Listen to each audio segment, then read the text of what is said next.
Hi, I'm Chelsea Childs, and today I'm going to give you a briefing on sex education in public school systems.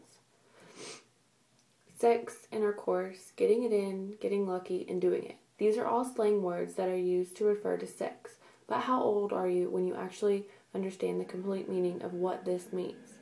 Kids hear these words and think, oh, that's what the cool kids are doing. They are forced to learn the hard facts about sex from their peers or from experiences that often end badly. According to the Public School Review, the U.S. has one of the highest teen pregnancy rates in the developed world, almost twice as high as those of England, Wales, and Canada, and 8 times as high as those of the Netherlands and Japan. This is just scratching the surface on the issue. America needs to get real with the issue and realize that their kids are having sex and we should be educating them. Now I'm going to talk to you about some of the pros of sex education in the public school system and knowing the real truth on sex education and how to prevent sexual intercourse. The pros. I'm going to discuss a couple different pros with you. I'm going to start off with the first one.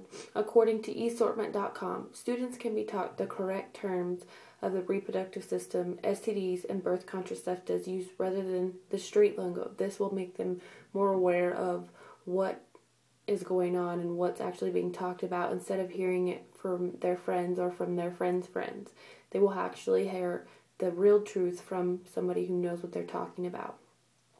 Another pro from esortment.com was myths surrounding sex can be dispelled, such as not being able to get pregnant on the first time, which is a huge myth that teens use, especially teen boys seem to think that you can't get the girl pregnant on the first try, which we all know is not true.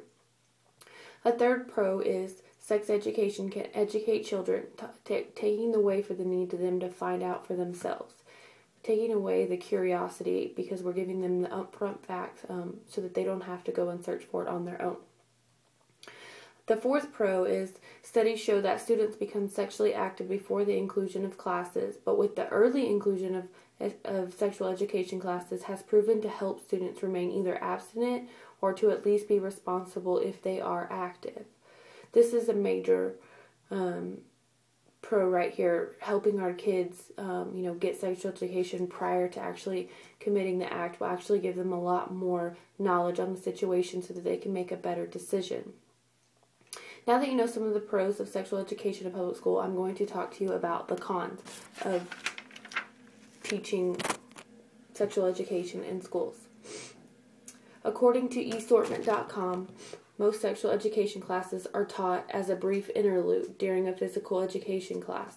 This is not enough time to actually relate serious material that the kids need to hear. It's kind of like a short class taught one day during a period instead of actually being a focused subject that children actually learn and take tests on and get familiar with. A second con is often sexual education can go against a individual's morals or religious beliefs. Many schools do not teach abstinence only, they also teach how to have intercourse safely, whereas many religious and family values stress marriage before intercourse. Another con is teachers not trained properly on teaching sexual education may transgress their own morals into the subject matter rather than stick to the facts. All of this is according to esortment.com. This is a huge thing. Morals and religious values and stuff like that can interfere with it, but our kids are having sex regardless because they are curious, because we are not teaching them what to do and what not to do. So this is sort of a con that I feel like has no ground to stand on. Now that you know the pros and cons of sexual education, I'm going to tell you how the pros outweigh the cons. Between 1995 and 2002, the number of teens aged 15 through 17 who have ever had sex declined 10%, according to the Guttmaker website. And that is because sexual education began being taught in the public school system. Approximately 14% decline in teen pregnancy between 1995 and 2002 is due to an increase in sexually experienced teens using contraceptive, thus lowering teen pregnancy and STDs. This is just a huge progress for America. Not only is that, but the kids are not being subject to they're being taught the real facts without being subject to the bias of their parents' beliefs or emotions about their children having sex. Religion and fear are huge reasons to hold back from sexual education in the public school system, but they are not big enough. Now that you have the information, it is up to you to make a difference and set aside your emotions and think logically about the facts. Bill Cosby once said, "Sex education may be a good idea in schools, but I don't believe the kids should be given homework." Thank you, and goodbye.